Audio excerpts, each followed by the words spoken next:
I was flying over Burma when the sky turned into fire.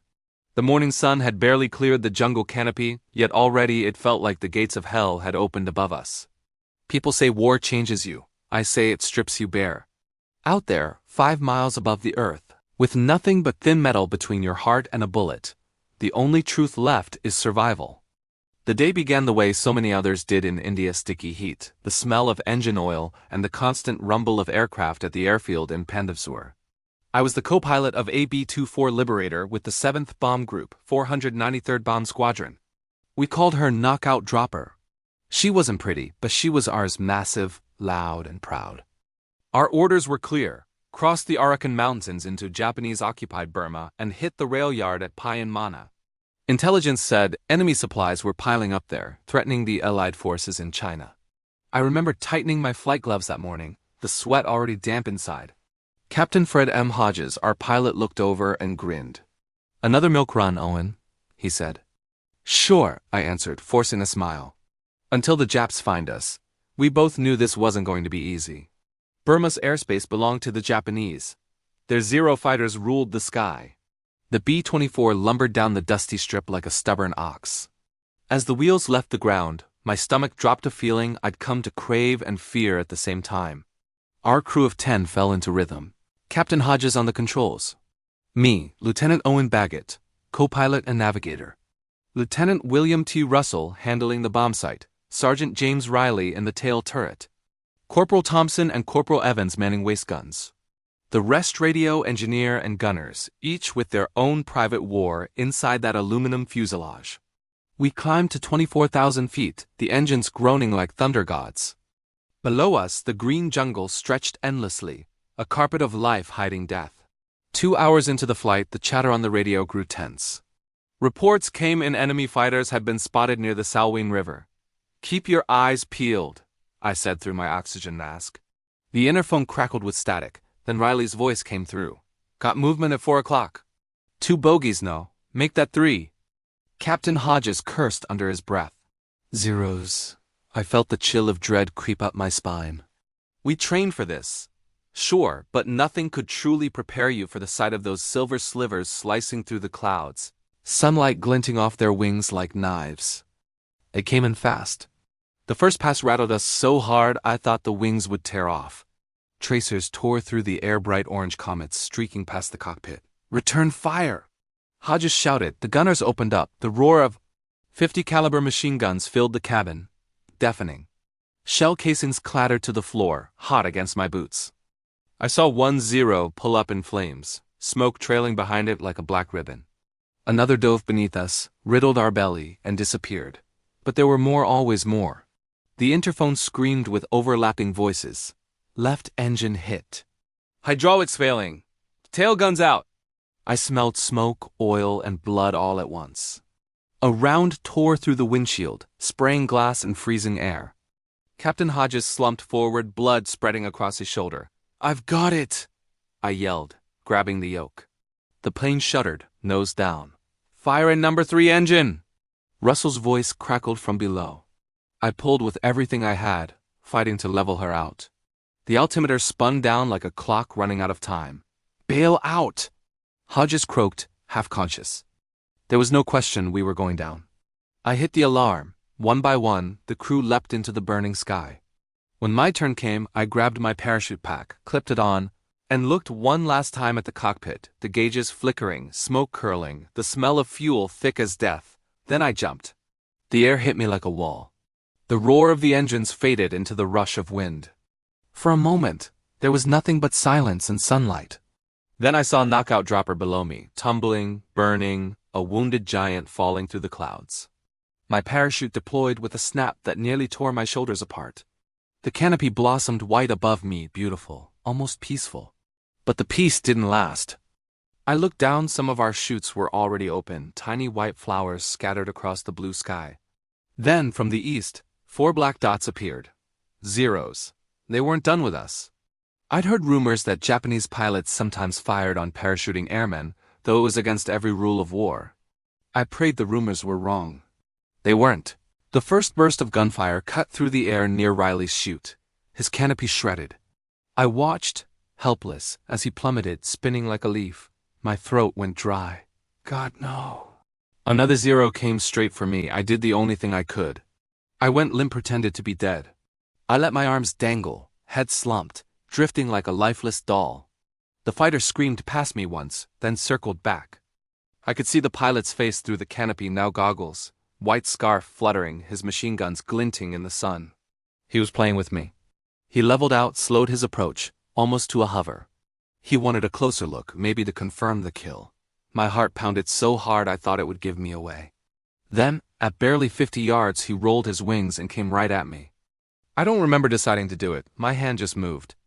I drew my sidearm, my M1911.45 pistol, slow and steady. As the Zero lined up beneath me, I aimed through the wind, my arm shaking. One chance, one heartbeat. I squeezed the trigger. The recoil jolted my arm. The fighter flashed past, so close I could feel the heat of its engine. I fired again. Bang. Bang, until the slide locked back. The Zero banked away, climbed, and then something unbelievable happened. Smoke poured from its nose. The engine coughed, stalled, and the aircraft began to spiral down. I stared, frozen. I had actually hit it. The burning fighter corkscrewed below me, disappearing into the green jungle. A second later, a dull explosion echoed up through the valley. For a moment, I forgot I was still falling. The ground rushed up, the air roaring past my ears. Then impact. The chute dragged across the treetops, caught on a branch, and dumped me roughly onto a slope. My world went black. When I woke, I didn't know if I was alive or dead. Everything was pain and heat and the smell of damp jungle earth. My parachute had snagged high in the branches, leaving me dangling like a broken puppet until the cords finally tore and dropped me to the ground. I blinked against the sunlight cutting through the canopy. My left leg throbbed, maybe sprained, maybe worse, but at least it still moved when I tried. I pulled the pistol from its holster. Empty. The slide was locked back, the last round spent in that impossible shot. For a long moment I just lay there, listening. The jungle wasn't quiet, it never was. Insects buzzed, monkeys screamed somewhere in the distance.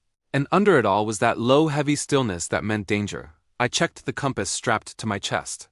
North was somewhere through a wall of vines and tangled bamboo. If I could make it west, maybe, just maybe, I'd reach the Irrawaddy and friendly territory. But the Japanese were already hunting.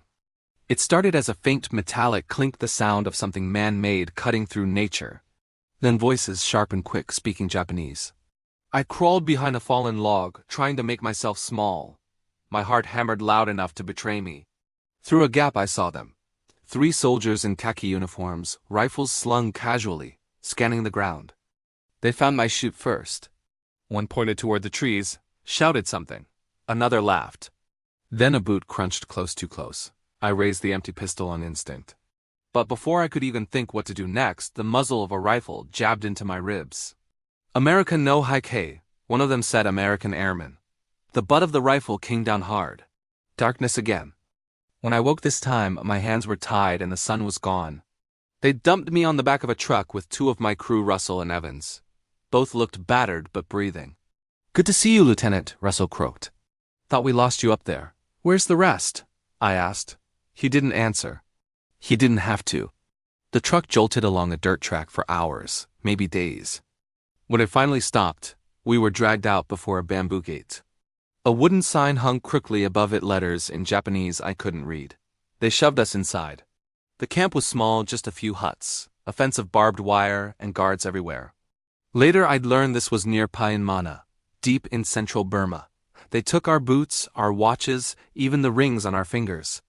Then the questions started. The officer in charge introduced himself with a sneer. Major Tokuda, he said in clipped English. You bomb civilians. You are bandits. I bombed a rail yard, I replied. Military target. His hand shot out, striking me across the face. Do not lie. He asked about targets, about Allied positions in India, about radio codes. When I refused, he smiled thinly and motioned to a guard. The rifle butt slammed into my stomach. They left me kneeling in the dirt, gasping for breath. That night, Russell whispered through the bamboo slats separating our cells.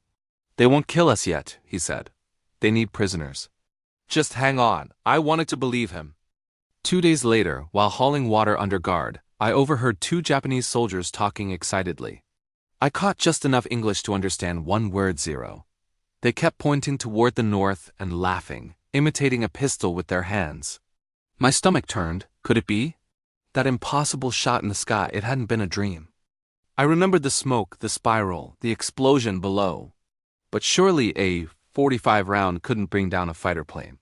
Still, the thought lodged in my mind like a spark in dry grass. That night I told Russell. "Maybe I got one of them," I whispered. He stared at me through the darkness. "With a pistol?" "I don't know," I said. "But they're talking about it." Russell managed a weak grin. "Then make sure they remember it. We learned to measure time by the sound of the guards' boots and the rise of the sun. Food was a bowl of rice twice a day. Water came from a barrel that smelled of rust. Evans caught malaria. I did what I could, fanned him, gave him my portion of water, but he grew weaker until one morning he just stopped breathing. The guards dragged his body out and left it by the fence. Russell and I said nothing. Words felt useless in a place like that. A month later, a new officer arrived, an airman in a crisp flight suit, obviously Japanese Army Air Force. He carried himself differently, with the arrogance of a man who lived above the clouds. He stopped in front of our cell, studying me. "You," he said in accented English, "American pilot?" I nodded. He tilted his head. "You shoot from parachute?" The question froze me. "What did you say?" He smiled faintly. "Our ace Captain Kaneko, very proud man. He attacked parachute. He die. His plane crash. You?" My mouth went dry. "I only fired to defend myself." He chuckled softly. "You very lucky." "Or very good." Then he turned and walked away, leaving me shaking. The first thing that hit me back in India wasn't the air, it was the silence. After weeks of jungle noise and prison screams, Pandavswar's runway sounded almost holy. Mechanics shouted, engines roared, but underneath was something softer. Safety. They rushed Russell to the infirmary. He'd lost so much weight his uniform hung like paper. I followed, half limping, half floating, still not sure this was real. A nurse pressed a canteen into my hand. "Lieutenant Baggett," she said. "Yes, ma'am." She smiled gently. "Welcome home." I wanted to answer, but the words caught in my throat. For months I dreamed of that phrase. Now that it had come, I could only nod. They didn't let us rest long. Intelligence officers wanted every detail. "How many zeros? Altitude? Did you see where you landed?" I gave them everything I could remember: the rail yard, the ambush, the parachute, the shot. When I mentioned the pistol, the room went still. "You fired your sidearm while descending?" One of them asked, incredulous. "Yes, sir. Result?" "I saw the aircraft trailing smoke before it went down. I can't confirm the crash." They scribbled notes, exchanged looks. I could read the doubt in their eyes. When they finally dismissed me, one colonel pulled me aside. "Baggett," he said quietly, "if that story's true, you may have done the impossible. But don't expect anyone to believe it until we have proof." I just nodded. I didn't care about glory. I cared about getting through another night without hearing the rattle of machine gun fire in my dreams. Russell survived 2 more weeks before pneumonia took him. I sat beside his cot that last night, listening to the rasp of his breathing. "You remember," he whispered, "that day, the zero." "Yeah, you showed them. Americans don't die easy." He smiled faintly, then closed his eyes for the last time. I'd buried him in the Allied cemetery near Calcutta. When the bugler played taps, I felt the sound carve something out of me that would never grow back. They sent me home in late 1944. The journey across the Pacific felt unreal. One week I was crouching under monsoon rains. The next, I was watching sunlight glint off San Francisco Bay. At the dock, reporters waited with notebooks and cameras. Word had spread somehow, the pilot who supposedly shot down a Japanese plane with a pistol. They crowded around, shouting questions. "Is it true, Lieutenant? How does it feel to be a hero?" I gave them the only answer that felt honest. "Lucky," I said. "Very lucky." That night in the hotel, I looked at the .45 they'd returned to me. The slide was scratched, the barrel scorched. One round missing. I kept turning it over in my hands, wondering how something so small could change the course of so many lives. Peace came in 1945, but it didn't come easily. The world celebrated, yet inside I felt only a quiet relief and a deeper emptiness. I stayed in the Air Force, training younger pilots. They were bright, fearless kids eager to fly the new jets. Sometimes they asked about Burma. I told them the truth. It was hell. But it taught me what courage looks like when nothing else is left. Years passed. The war stories turned to history lessons, but the past never really stayed buried. In 1946, a package arrived from Washington. Inside was a report compiled by intelligence officers who'd gone through captured Japanese records. Among them was an entry dated March 31, 1943, the day of our mission. It listed aircraft losses near Paianmana. 1 Nakajima Ki 43, 0 type, pilot Captain Kaneko T, killed in action. Cause: bullet wound to the head. Attached was a handwritten note. Evidence suggests engagement occurred with parachuting U.S. airmen, likely LTOJ Baggett. I read it twice, 3 times. My hands shook so badly I could hardly hold the paper. It wasn't pride I felt. It was disbelief and sorrow. I hadn't wanted anyone to die. But war isn't about wanting, it's about surviving. In 1947, I visited the families of my crew. Hodges' wife met me on her porch in Kansas, clutching a folded flag. "Were you with him?"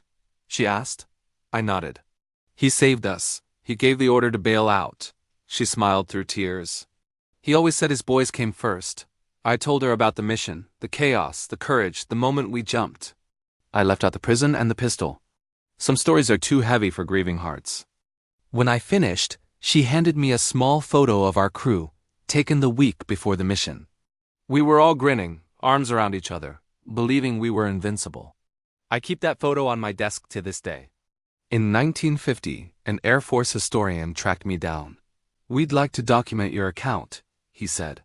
I hesitated. "It's not a legend I'm proud of, but it's history," he insisted. So I told it every detail, from takeoff to capture. When I described the moment I fired the pistol, he leaned forward. "What were you thinking?" he asked. "Nothing," I said. There wasn't time to think. It was instinct, the kind that comes when the world narrows to a single second, and all you can do is act. He smiled. That second will be studied for decades. I didn't believe him then, but he was right. Years later, cadets at flight school began whispering the story of the pilot who downed a fighter with a handgun. Some thought it myth, others inspiration. When I visited the academy once, a young lieutenant stopped me. "Sir," he said, "I don't know if it's true, but that story kept me going through training. Makes me believe anything's possible." I smiled. "Then let it be true enough for you, because that's what mattered, not the bullet, not the miracle, but the belief that courage still counted, even in a sky full of machines." Now when I look back, what I remember most isn't the Zero tumbling through smoke. It's the sunlight on my parachute, the weightless moment before fear returned. People call it luck. Maybe it was, but luck favors those who refuse to surrender. I think of the men who never came home, their stories lost in the noise of bigger battles. I tell mine for them. When I close my eyes, I can still hear the engines, feel the rush of air, smell the oil and cordite. I'm there again, high above Burma, the sky blazing, the world hanging by a thread.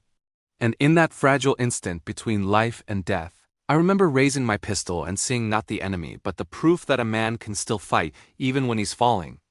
They say no one truly leaves the war behind. Maybe that's true. Every dawn I wake before sunrise, look at the horizon, and listen. Sometimes in the hush before daylight I swear I hear it, the faint echo of propellers, the whisper of a B-24 cutting through the clouds. Then I smile and whisper back, "We made it, boys." Because against every law of physics and reason, we did.